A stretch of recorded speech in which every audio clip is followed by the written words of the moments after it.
Assalamualaikum warahmatullahi wabarakatuh.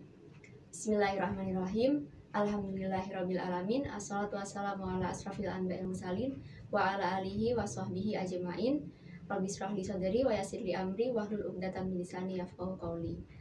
Halo semua, selamat pagi, selamat datang, selamat bergabung siswa-siswi SMA Muhammadiyah 3 Jember bersama kami.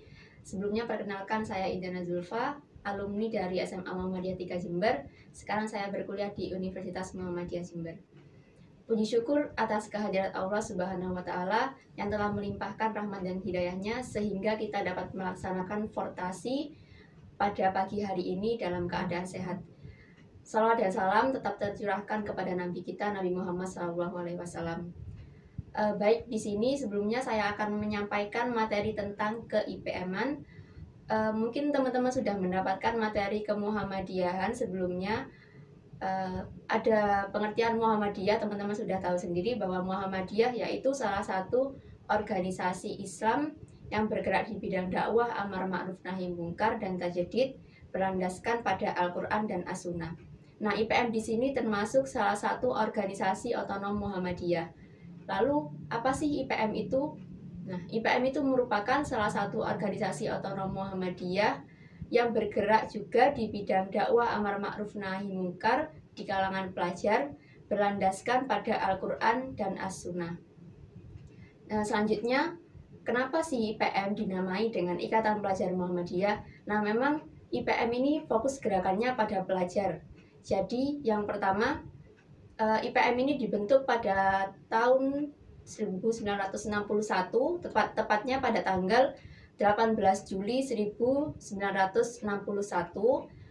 didirikan oleh pemuda Muhammadiyah. Selang beberapa tahun, IPM berubah nama menjadi IRM. Nah, kenapa kok berubah nama menjadi IRM? Karena pada saat itu, pada konferensi pimpinan wilayah, teman-teman IPM didesak oleh pemerintah untuk merubah namanya menjadi IRM karena organisasi kepelajaran itu harus dihilangkan. Jadi pada tahun 1992 IPM berubah nama menjadi IRM. Lalu selang beberapa tahun, tepatnya pada Muktamar IPM tahun 2008, IRM resmi berganti nama, berubah menjadi IPM kembali. Nah, selanjutnya, asas IPM itu apa sih? Nah, asas dari Ikatan Pelajar Muhammadiyah itu berasaskan Islam. Identitas dari IPM sama dengan identitas Muhammadiyah, berlandaskan dengan Al-Qur'an dan As-Sunnah. Lalu semboyan IPM yang biasa dikenal dengan Nun wal qalami wa ma yasturun terdapat pada Quran surat Al-Qalam ayat 1. Nah, biasanya teman-teman pasti mengenalnya anak IPM kalau sedang ada acara atau sedang apa, pasti di akhir-akhir acara ada kata Nun wal qalami wa ma yasturun. Nah, di situ sangat melambangkan bahwa mereka adalah anak-anak dari IPM. Oke, selanjutnya ada penjelasan logo IPM. Nah, logo IPM di sini terdiri dari 5 warna. Ada warna merah, kuning, hitam, putih, dan hijau. Di mana warna-warna tersebut memiliki arti sendiri. Warna merah di sini melambangkan keberanian. Pelajar yang mengikuti IPM harus berani aktif menyampaikan aspirasinya kepada pihak-pihak di atasnya agar mereka dapat menuntut apa yang harusnya mereka dapatkan di tingkat mereka masing-masing. Lalu warna selanjutnya ada warna kuning yang melambangkan anggota Muhammadiyah. Warna kuning di sini berarti keagungan dan ketuhanan. Selanjutnya ada warna putih. Warna putih di sini berarti kesucian. Warna hitam berarti ketegasan.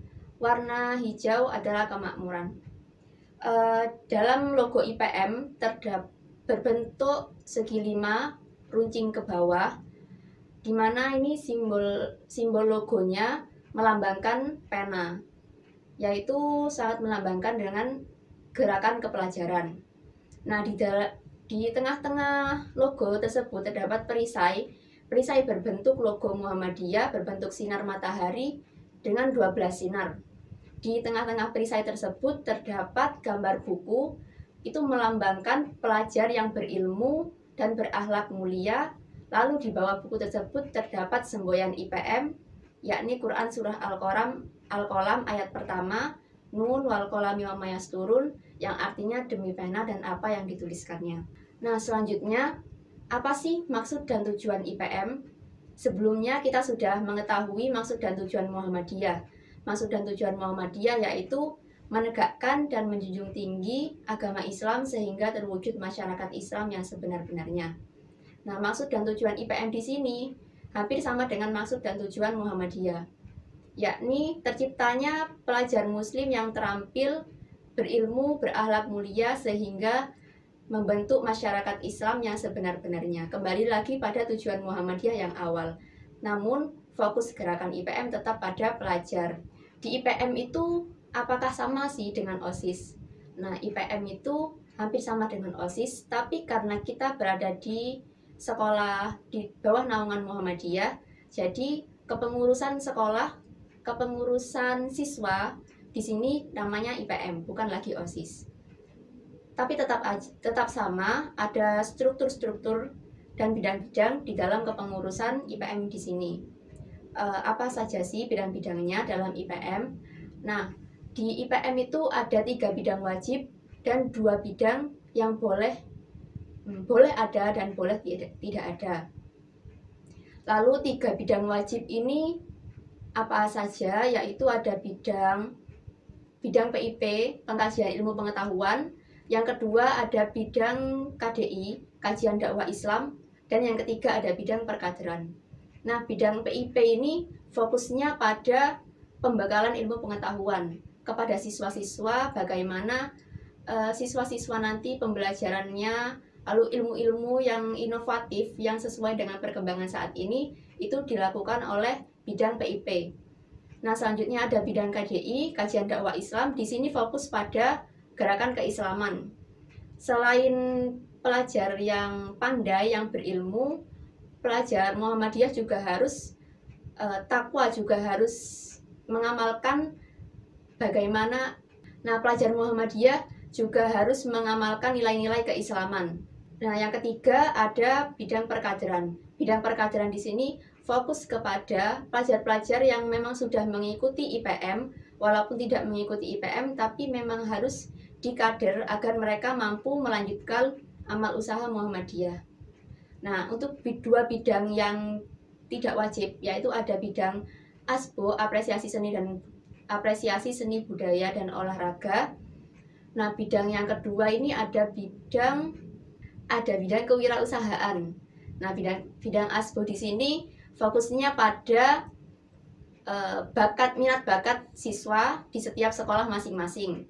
Untuk kewirausahaan itu fokusnya untuk membentuk pelajar mandiri agar nantinya setelah keluar dari sekolah-sekolah yang ditempati bisa menjadi pelajar yang diinginkan sesuai dengan minat bakat sebelumnya. Nah, oke. Selanjutnya, apa IPM cuma ada di sekolah aja sih? Enggak, IPM itu cakupannya luas. Bahkan bisa menjadi seluruh Indonesia ada IPM. Bahkan di luar Indonesia juga ada organisasi IPM. Oke, struktur-struktur IPM seluruh Indonesia dimulai dari tingkatan paling bawah sampai tingkatan paling atas. Untuk tingkat sekolah ataupun tingkat ranting itu bernama Pimpinan Ranting Ikatan Pelajar Muhammadiyah. Nah, ini memang berada di tingkat sekolah dan tingkat ranting, yaitu desa-desa. Fokusnya hanya untuk pelajar-pelajar setingkat SMP ataupun SMA.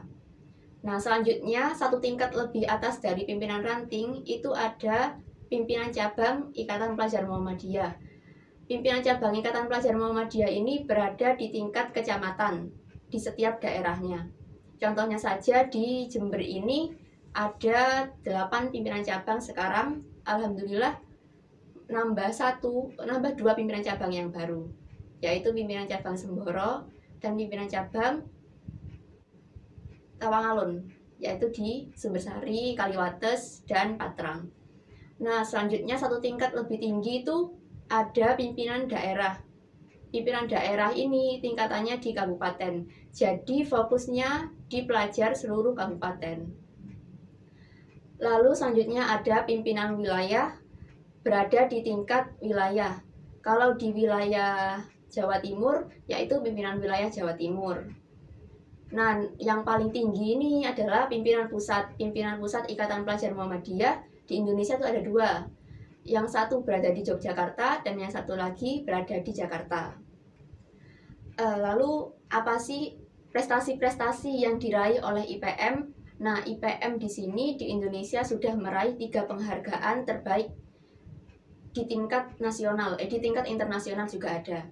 Nah, yang pertama yaitu ada Pemuda Indonesia Sociopreneur pada tahun 2016 itu di tingkat nasional, dan ada OKP terbaik nasional 5 kali berturut-turut. Yaitu selanjutnya ada ASEAN 10 Accomplished Youth Organization. Nah, ini diraih 2 kali berturut-turut pada tahun 2011 dan 2014. Lalu untuk pimpinan daerah sendiri bagaimana? Nah, di pimpinan daerah sendiri itu banyak sekali banyak sekali wadah-wadah untuk teman-teman menuangkan minat dan bakat teman-teman. Seperti contohnya pimpinan daerah memiliki komunitas tim media.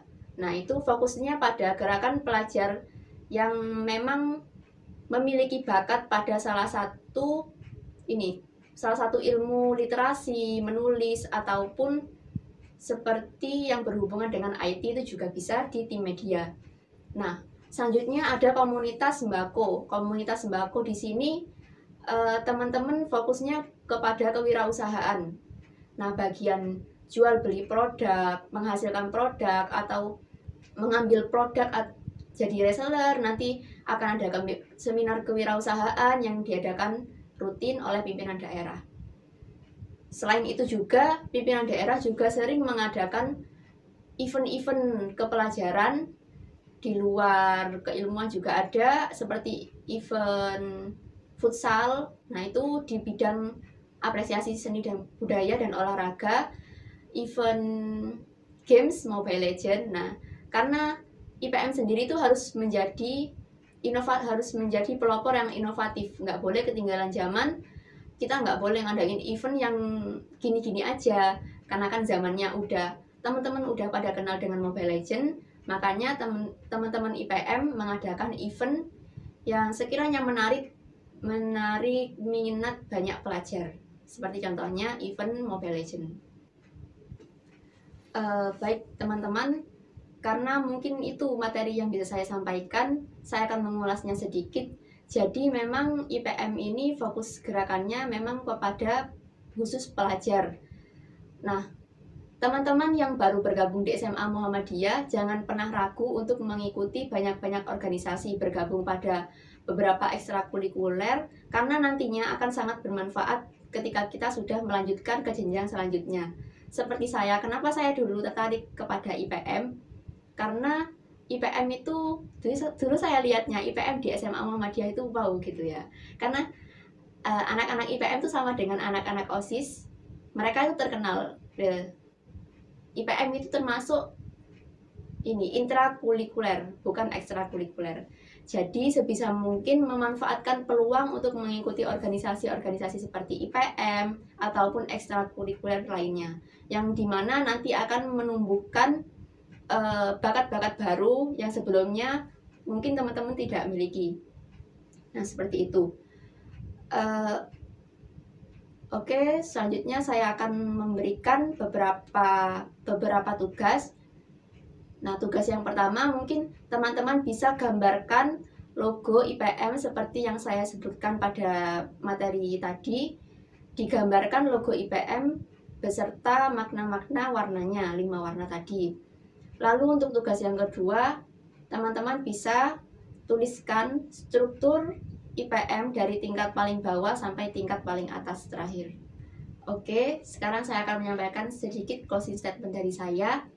Jadilah pelajar yang kepo akan banyak hal, jadilah pelajar yang aktif mengikuti banyak hal, karena semakin kita aktif mengikuti banyak hal, semakin banyak hal yang kita tahu, semakin dalam ilmu yang kita pelajari, maka kita akan semakin merasa kurang terhadap apa-apa yang kita dapatkan. Terima kasih, mungkin hanya itu. Nun wal kolami wa mayasturun. Wassalamualaikum warahmatullahi wabarakatuh.